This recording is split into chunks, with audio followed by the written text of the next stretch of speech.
Hey everybody! So, hi. If you're new here, I went on exchange to Japan from from September 2018 to August 2019. Um, it was great. I lived in Tokyo. Anyways, while on exchange, like before going on exchange, I watched so many YouTube videos about going on exchange to see if going on exchange was right for me. Like, pro tip, or newsflash, I don't know. Anyways, if you want to go on exchange, an exchange is a good thing for you to do. Also, if you're financially stable to do it, don't go if you're not financially stable, please. That's a huge thing. So don't go if you're not financially stable enough to go. But yeah, if you want to go on exchange, go on exchange. Like, that's all that matters. But in my research, I noticed that a lot of the videos are either like, exchange was the best decision of my life, to no, don't do this, it's the worst thing that you can do to yourself as a human. No. That's about 10% of people feel that way about exchange. I want to say maybe 20. The rest, it's an okay experience. It's an experience that is very long and bad things are bound to happen in it. So, if you go in with that mentality, you'll be fine. But there are a couple other things that all of these videos kind of had in common, was that their expectations either were met or they weren't. And those expectations were usually based off of misconceptions. So, I made this video with the intention of telling you guys 5 things about going on exchange that they don't tell you when you go to your university or to your exchange program facility FAQ, and they are like, you need to know these things. There's not on them. So, without further ado, I guess let's begin. Number 1 is, not every day is going to be like this magical adventure. The sooner you get that through your head, the better. I think a lot of people think that when they go to a foreign country, like if you're going from one from one country in Europe to another city, chances are some things will be similar because the continent is the same. But like, for example, I went from North America to Asia. Things are very different.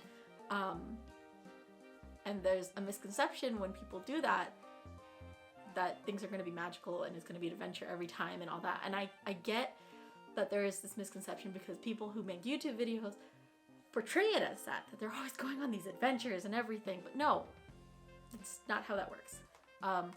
You guys see maybe, like if they're going for a year, you guys say maybe like a month's worth of stuff.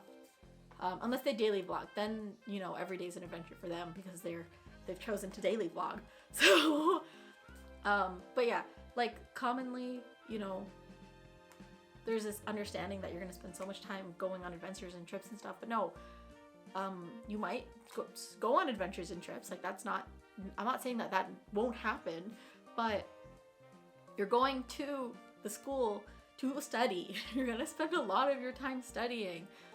Yes, you make friends. Yes, you do things that you're not used to doing, but you're going to study. You're gonna spend a lot of time studying.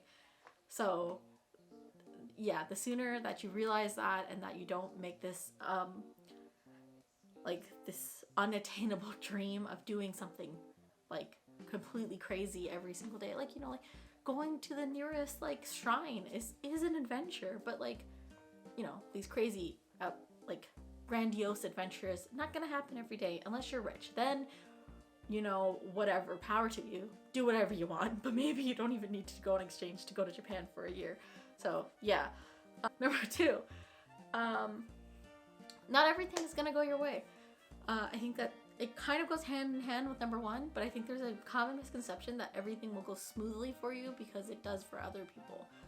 There are people where life goes incredibly smoothly, and there are people where it doesn't go smoothly at all.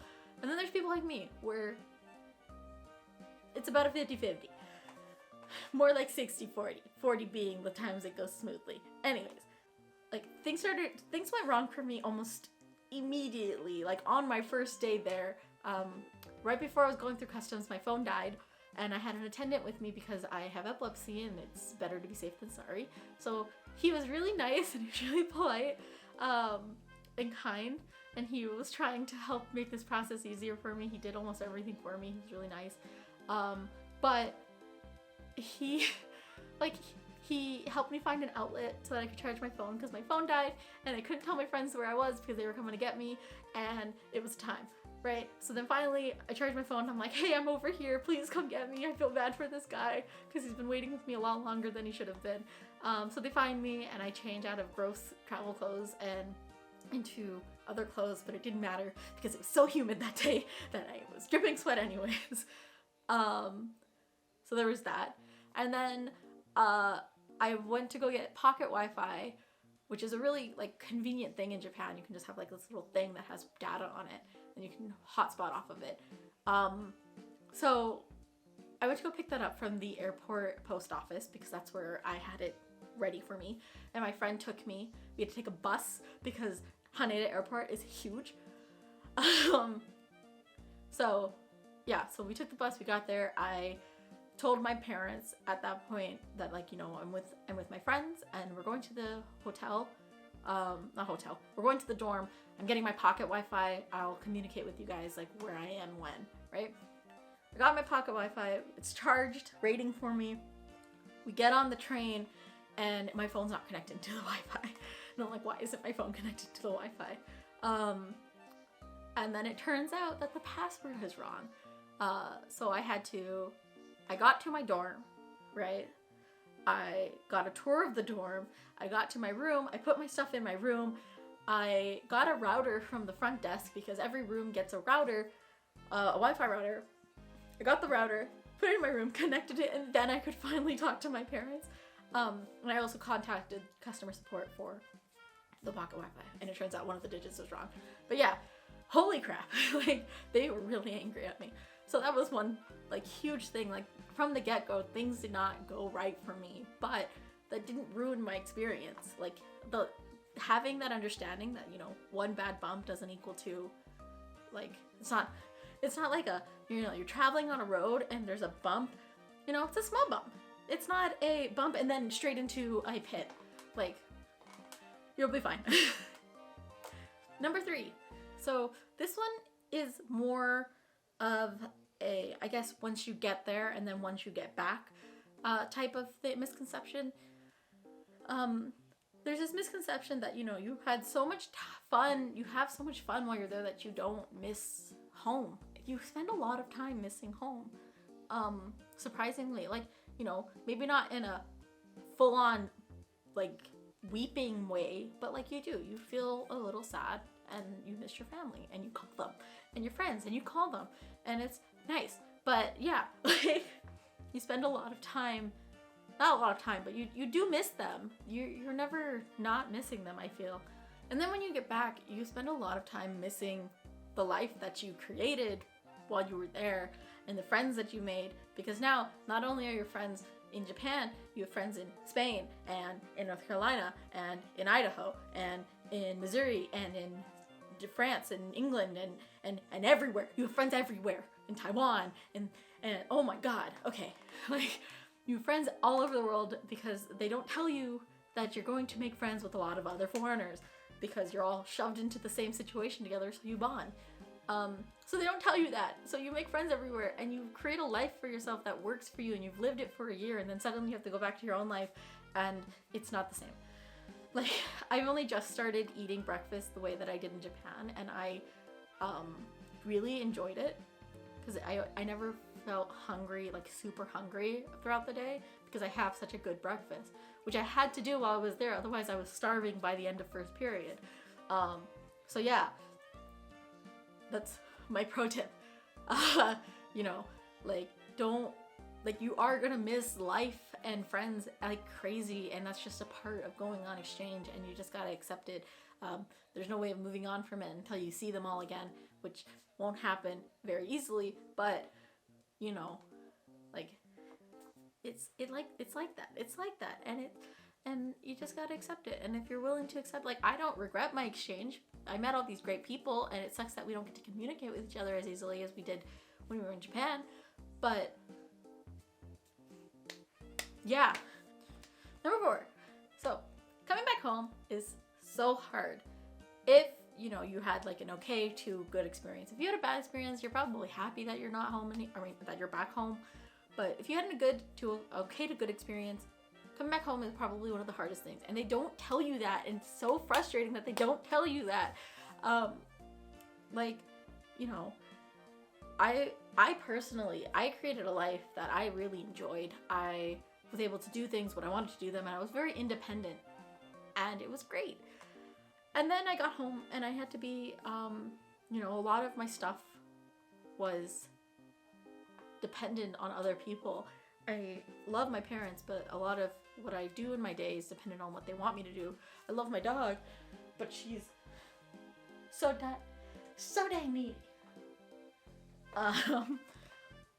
But yeah, like, you spend a lot of your time being depended upon, whereas when I was in Japan, I was dependent upon, but like within reason. If I wanted to be alone, I was left alone. And you spend a lot of time comparing your life then to your life now, and it's difficult. I spent a lot of time in the first couple months talking about when I was in Japan, and then I just stopped because I could see it was annoying my friends. Even my closest friends, I kind of, it was bothering them because I would go, when I was in Japan, blah, blah. And I wasn't really like bragging. It sounds like bragging, but I wasn't really bragging. I was just making a comparison, or like being like, oh, like, it's a fact. I was in Japan for a year. And like was talking about it. Like, there's these habits that I've gained from being in Japan and being on my own. There's certain things that I've gotten used to. So yeah, and I've just stopped talking about it because I feel like I'm bragging. I feel like it's not fair to my friends. It's kind of sucky, but it is what it is. But adjusting back is hard. Like, I just started making breakfast the way that I did when I was in Japan, which is rice, miso soup, tamagoyaki, and some sort of vegetable with protein. And I made that almost every day for breakfast, and I wasn't hungry, until about 1. Whereas, because you spend a lot of time, you spend a lot of energy, translating from English to Japanese and then Japanese to English. Some people translated from English to Japanese or Japanese to English and then their language, their native language. You spend a lot of energy doing that, and a lot of energy recalling things, so that by the end of first period, which was Japanese, like the lecture class, I was exhausted. I was hungry, so I had to make a big breakfast. So I only just started making that breakfast again, and I already feel better. I only started making it yesterday and today, and I already feel much better than I did in the past 5 months, 5-6 months. And it's I think a huge thing is if you are just able to integrate the two, like take some things from your time before and incorporate it into the life that you have in your home country. I think that is probably the best thing you can do. But it is hard. It's hard to adjust back because you spent a whole year doing your own thing. Number 5 is I think that this one is not something that anybody thinks about, but the people that you left when you left are not the people that you left anymore. And that sounds kind of creepy, but you spent a whole year evolving and changing what you didn't like about yourself and becoming who you want to be. The people who didn't go on exchange, just because they didn't go doesn't mean that they weren't doing the same thing. And that was probably the hardest thing that I wish people, reminded me of before I left, was that I used Japan as an opportunity to change myself, but people here just did naturally change themselves because they wanted to. I feel like everybody kind of has this misunderstanding that, you leave and then you come back and the space in between, nothing happens while you're gone, but a lot happens while you're gone. A lot happens while you're gone, and people are not the people that they were before, and you're not the person you were before. my feelings for people haven't changed to any less or any more since I left the first time. Since I left Canada the first time. I keep saying the first time, I haven't left again. Like nothing's, like, I don't hate anybody because they've changed, or I don't like anybody more because they've, I mean, I'm happy that people have come into their own, but like, you get what I mean? Like, I'm not angry about it, like, oh my god, I can't believe you changed. I'm happy that they all changed, but it's hard to adjust back to that because you're expecting everything to be the same, and it's not. Like, I think that's the biggest thing, is like nothing and everything. Don't expect anything. That's basically it. Just that's the moral of this video. Don't expect anything. So yeah, that's 5 things that they don't tell you about going on exchange. I just used my customer service voice, so that's cool. Maybe I should make a whole video using my customer service voice. That's a thought for another day. Anyways, I hope you guys enjoyed this video. I hope this helps somebody who is hoping to go on exchange. But yeah, that's it. That's all I got. I guess subscribe if you want to, or watch another video or something. Do something. Don't just, after this video ends, don't just stay here, because that's kind of weird. Don't do that. So yeah, okay, bye.